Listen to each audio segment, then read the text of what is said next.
Manaman, ano bang kaibahan yan? Malay mo ginagancho ka lang yung Alfonso na yan. Malay mo, lumalapit-lapit siya sa'yo para pagtanda niya, may mag-aalaga sa kanya, baka wala ng pensyon yan. Baka sa atin aasa yan, ako.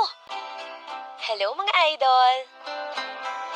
Itago niyo na lang po ako sa pangalang Rika, 25 years old, from Quezon City.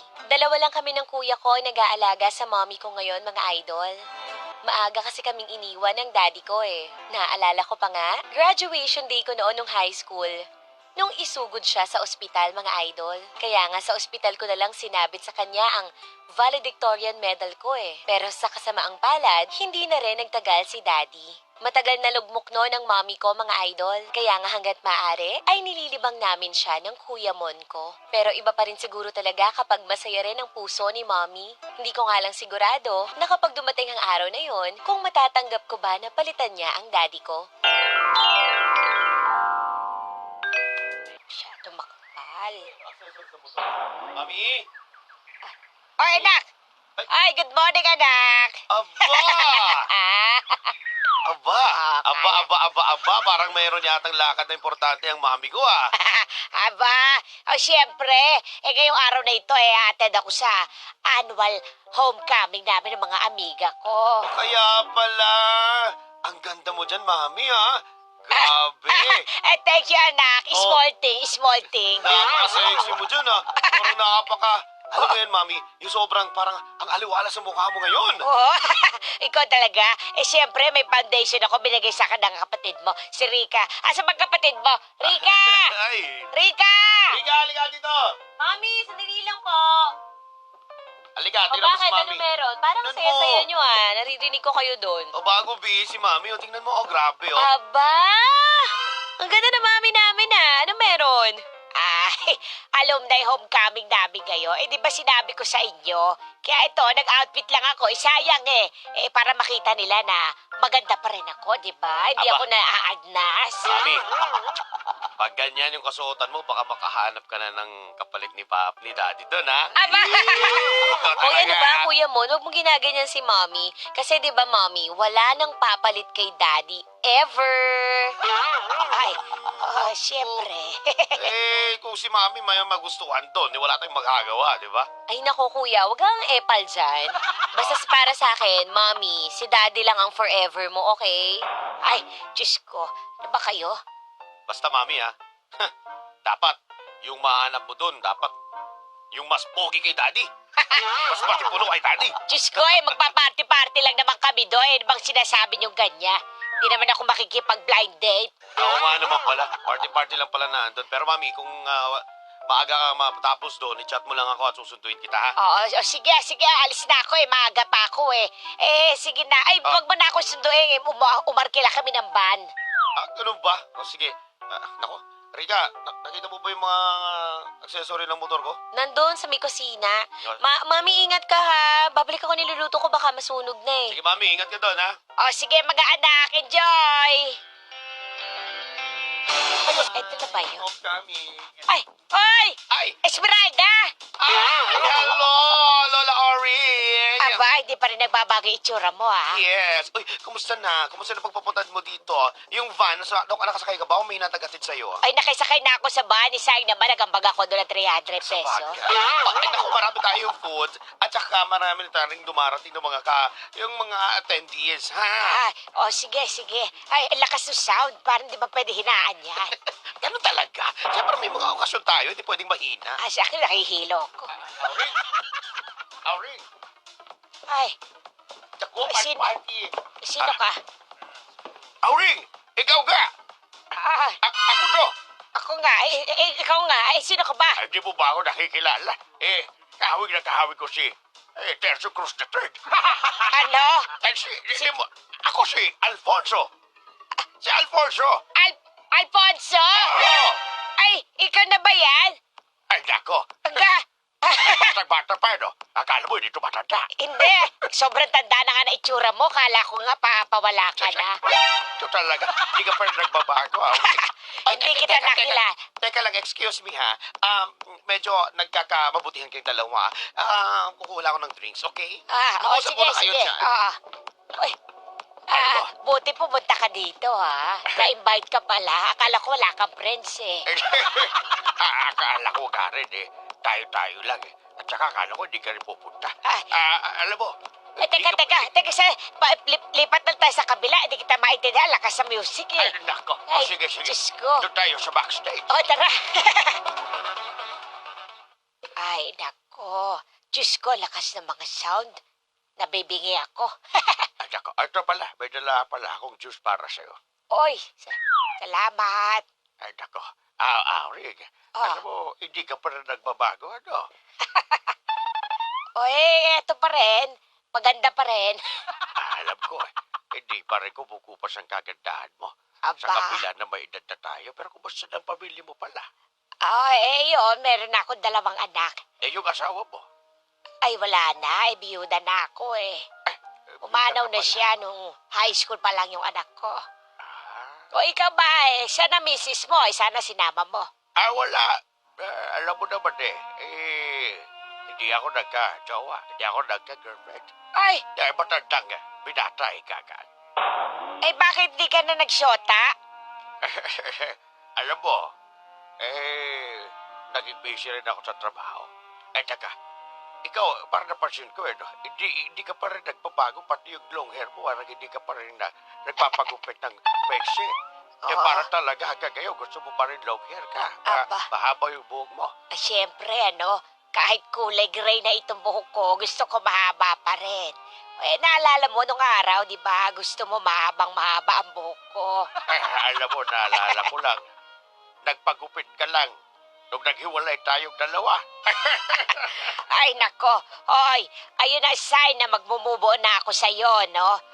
Pero nakamubo na ako, pinahaba ko na ulit. Ay, kaya ka. Pero alam mo, natatandaan ko pa, yung niregalo ko sa yung damit, Oh, yung floral, parang Oh. ganyan na ganyan suot mo. Akala ko baka nakamove on ka na, mukhang hindi pa. sayang naman. Alam mo ba, eto rin yun. Ayan pa yan! Oo, tinago ko. Ngayon lang ulit kumasya. Siyempre, namamayat na ako bilang tumatanda na ako. Aba, alam mo, simula nung naghiwalay tayo, yung mga picture natin, yung mga larawan natin, mga litrato, Tinabi mo. doon pa sa bahay. Ay, talaga? Pati yung ano mo, yung mga love letter mo sa akin. Doon tinabi ko. Ay, yung mga love letter mo, siyempre, tinapon na ng asawa ko. Siyempre. Silos na silos yun sa'yo. Ay, pag nababanggit si Alfonso, nagagalit talaga siya sa akin. Alam mo, sa akin lang simula nung naghiwalay tayong dalawa, matagal din ako di naka-recover. Ay, siyempre, sino ba naman makaka-recover sa ganitong ka-flawless ko? Alam mo, uso na ngayon Facebook. May Facebook ka ba? Facebook? Oo, ginawan ako ng anak ko. Ayan, Hanapin ko. Ayan, pangalan ko, ha? Ikaw pala ito. Ay, binaligtad ko lang yung pangalan ko. Kaya pala, Oo. ikaw pa yung ambulansya. Binabaligtad yung pangalan. Para wala makahanap na ng iba, para may stalker din ako, Sino ba nga? Oo nga ha. di ba? Mutual friend mo pala si Jeba Alejo, pati ni Rita Pares. Oo, mga kachat ko yan minsan. Sige, i-add kita ha. Tapos, pwede ba akong makikipag-chat sa'yo? Sige. Pwede na ba? Loadan mo na lang ako minsan, ha? Ay, wala ba kayo wifi doon sa bahay niyo? Minsan nakadata lang ako, pag naputulan. Pag nasa bahay na ako ipapadala, papakita, picturean ko yung mga love letter na binigay mo sa akin. Ipapasa ko sa'yo, ha? Sige. Oy, salamat, Alfonso. Pinubuna tayo. Sige, ng juice. Matapos dumalo si Mommy sa kanilang alumni homecoming, ay biglang nagbago ang aura niya, mga idol. Sa matagal na panahon, nakita kong muli ang sigla ng ngiti niya at kislap sa mga mata ni Mommy. Gustong-gusto ko na nga siya tanungin kung ano bang nangyari sa alumni homecoming na yun Pero hinihintay ko na lang na siya mismo ang magkwento sa akin. Kaya kung ano man ang nangyari doon, nagpapasalamat ako sa Diyos, mga idol, dahil muli kong nasulyapan ang masayang version ng mommy ko.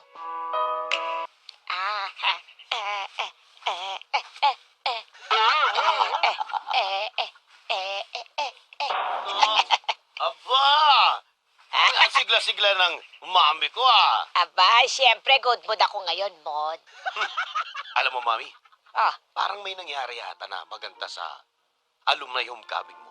Ah, ay, oo naman, siyempre, nandun yung mga kaibigan ko, mga amiga ko eh. Lahat, ang dami sa amin, mga buhay pa. Akalain mo yon ano? Parang dalawa pa lang yung nawawala sa aming mga magbabarkada. Alam mo, mami, ngayon lang naman kita ulit nakita na ganyan kasaya. Di ba, mami, grabe yung sayo mo, ah. Parang hindi ko na nakita noong una yun, ah. Oh, Hindi mo ba napansin ito? oo. Yung, At saka, yung blooming ka ngayon. Grabe Ba, ka, mami, siyempre, ah. anak. Ay, gusto mo ba? Makijain? Ganyan.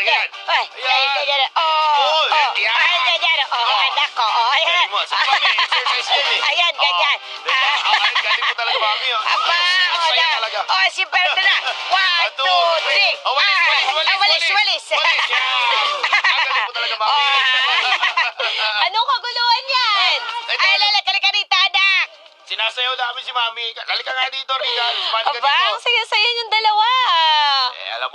Alam ko may nangyaring maganda sa alumni homecoming nila. Talaga ba, Mami? Ano ba nangyari doon? Parang ang saya-saya niyo Hulaan eh. ko. Baka may nagpakilala sa'yo doon, ano? Aminin mo na, mami. Chiki. Ay, eto na nga mga anak. May bisita ako mamaya. Uy, nako! Yung sinasabi ko na nga, eh. Bisita? Sino bisita mo, Mami? Mga kabarkada mo dati? Ay, hindi. Si Alfonso. Ba, sino si Alfonso? Sino yun? Ay, basta. Mamaya pupunta siya. Kaya agaan niyo ng uwi niyo, ha? Naglilinis lang ako ng bahay. O siya, sige na, lilinisin pa yung kubeta. Agaan niyo umuwi, ha? O, sige, ma. O, tuloy mo na yung paglilinis dito na with matching dancing. O sige na. Mga anak. Siya nga pala si Alfonso. Ay, nako.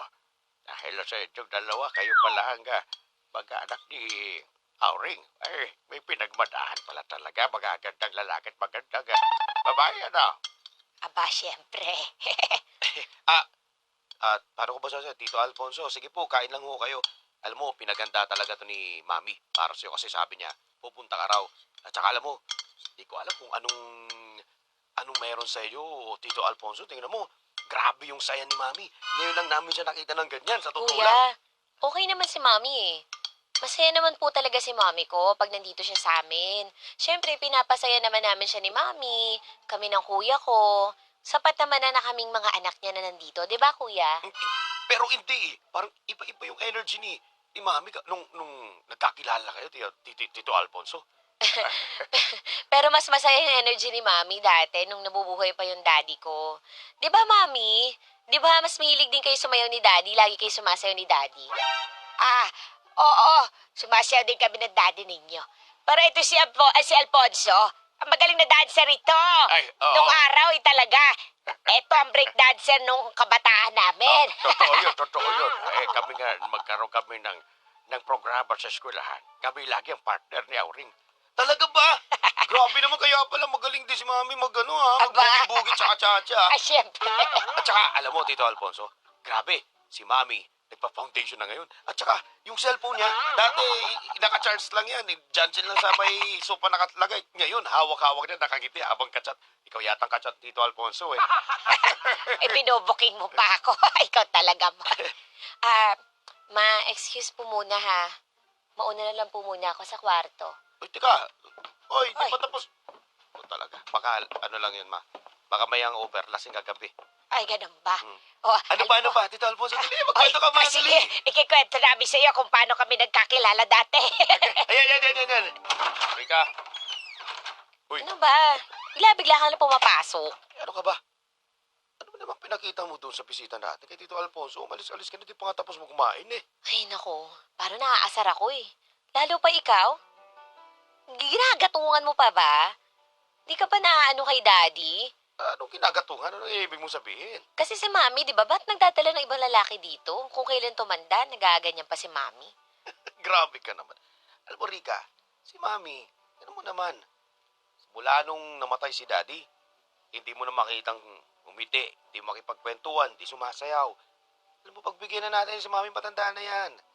At saka, tingnan mo naman oh, kung gaano siya kasaya nung nakilala niya si Tito Alfonso. At saka tingin ko naman kay Tito Alfonso, parang hindi naman siya ganun kasamang lalaki. Tito ka ng tito sa kanya, feeling close ka naman masyado. Siyempre, ano ba itatawag ko? At saka, huwag ka na magselos. Dito pa naman yan si mami, hindi naman yung kukunin agad eh. Ikaw talaga. Ewan ko. Basta, hindi palagay loob ko dyan sa Alfonso na yan. Ay, selos lang yan. Ako bahala. Kung may anong mangyari dyan, sabihin mo lang sa akin. Papatumbahin ko yan. Hindi, papatirin ko. Pag lumaglakad. Ewan ko sa'yo. Sige na, alis ka na nga muna. May ginagawa pa ako. Na, Alam kong magiging unfair ako kay mommy kung tututulan ko ang kaligayahan niya ngayon, mga idol. Pero hindi ko rin kasi inaasahan na magiging ganito pala ang pakiramdam ko kapag nakikita ko siyang masaya na kasama ang ibang lalaki. Oo, matanda na ang mommy ko. Kaya ang nasa isip ko, sana hanggang huli si daddy pa rin ang mahal niya. Pero siguro nga, walang forever, mga idol. Mga anak, kali kayo rito. alam ma, sinusuot ko lang yung jacket ko. Ah. Ano yun, ma? Ano yun? Ano yun? Ano yun? Sige na. Anak, Ano yun, ma? meron ako importante sasabihin. Ano yan? Sana huwag kayo mabibigla, ha? Ano? Wala pa pala. Ma, ano ba yun? Pinapakaba mo kami. May nararamdaman ka ba? Sabi ko kasi sa'yo, magpa-check up ka na nung isang araw, di ba?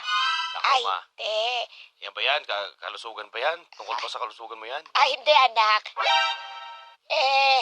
Bilang 6 months na kami nagde-date ni Alfonso. Napagdesisyon na namin na magpakasal. Ano? Magpakasal? Oo. Sa akin, okay lang. Walang problema sa akin kung magpapakasal kayo. Anong pakasal? Bakit? Hindi ka pa masaya kay mama. Papakasalan na siya, oh. Mahal ko si Alfonso, mga anak. Siya ang first love ko bago ko makilala ang papa ninyo. Ma, ako bilang kuya, at nakikita ko naman na masaya kay Tito Alfonso. Kaya kung anong gusto mo at desisyon mo, susuportahan ko. Ma naman, ano bang kaibangan yan? Malay mo ginagancho ka lang yung Alfonso na yan. Malay mo, lumalapit-lapit siya sa'yo para pagtanda niya, may mag-aalaga sa kanya, baka wala ng pensyon yan. Baka sa atin aasa yan, ako. Anak, mabait na tao si Alfonso. Saka hindi siya magiging palamunin dahil mas mayaman pa siya kaysa sa atin, anak. Ano ka ba? Meron siya sarili negosyo, saka meron siya sariling bahay. Oh, pag nagpakasal na kami, bubukod na kami. Ma, teka lang, wala sa usapan niya. Tsaka Rika, huwag na natin na pigilan pa yung kaligayahan ni Mama. Ano to, ma? Isipan mo mabuti yan. Naihibang ka na. Uy, Ma. Anak, kausapin mo kapatid mo, ha? Oo, ako bahala, Ma. Kausapin ko siya. Anak, Ma, pwede ba? Wag muna ngayon. anak. Pasensya na, anak. Hayaan mo na ako sumaya. Hindi naman natin alam kung hanggang kailan na lang ang buhay ko, di ba? Mabait na tao si Alfonso. Sana bigyan mo siya ng pagkakataon. Ma, di ba nangako kay Daddy? Hanggang sa huli si Daddy, di ba dapat? Bakit nandyan si Alfonso? Bakit kailangan magbago ng asawa? Pwede naman kayong maging magjowa. Kailangan pa ba pakasalan mo pa? Anak, ibigay mo na sa akin to, anak. Gusto ko lang maging masaya. Kasama si Alfonso. Sana wag mo na kaming hadlangan, anak. Yan ba talaga ikakasaya mo, Mami? Oo. First love ko siya. Bigyan mo siya ng pagkakataon para makita mo kung gaano siya kabuting lalaki. Pa bang magagawa ko? Kailangan tumutol pa ako. Kung saan ka masaya, Mami, supportahan kita. Congratulations! Hey, congratulations! Salamat! Congratulations! Ano, congratulate mo yung sarili mo? Ay, congratulations sa ating dalawa. Alam ko naman ito yung pinapangarap ko noong una pa na ang isang auring ay mapakasalan ko. Oo, di ba? Sa hinaba-haba ng prosesyon, sa simbahan din pala ang tuloy. Sa lahat, mag-happy-happy tayo. Para sa inyong lahat ito, ang aming isang dibdib ni Auring ay kaligayahan namin at sana kaligayahan nyo rin. Oh, congratulations, Mami! Tito Alfonso, Ay, Rika, Iha. congratulations po ha. At welcome po sa family namin. Welcome po, Tito Alfonso. Ay, Daddy na pala. Daddy Alfonso. Ako din, nagpapasalamat sa inyong dalawa. Rika, Bon, maraming salamat sa pagtanggap ninyo sa akin bilang maging kabiyak ng iyong ina na si Auring. Salamat. Asahan ninyo, gagampanin ko ang bilang tatay, mabuting ama at haligin ng tahanan para sa inyo. Ay, Salamat po, nako. Daddy. Salamat po, Tito Alfonso. Ay, di ba? Ang ganda ng ending. Salamat mga anak. At salamat, Alfonso. Salamat din, Auring. Matagal ko na gustong sabihin to. Auring, I love you. I love you too.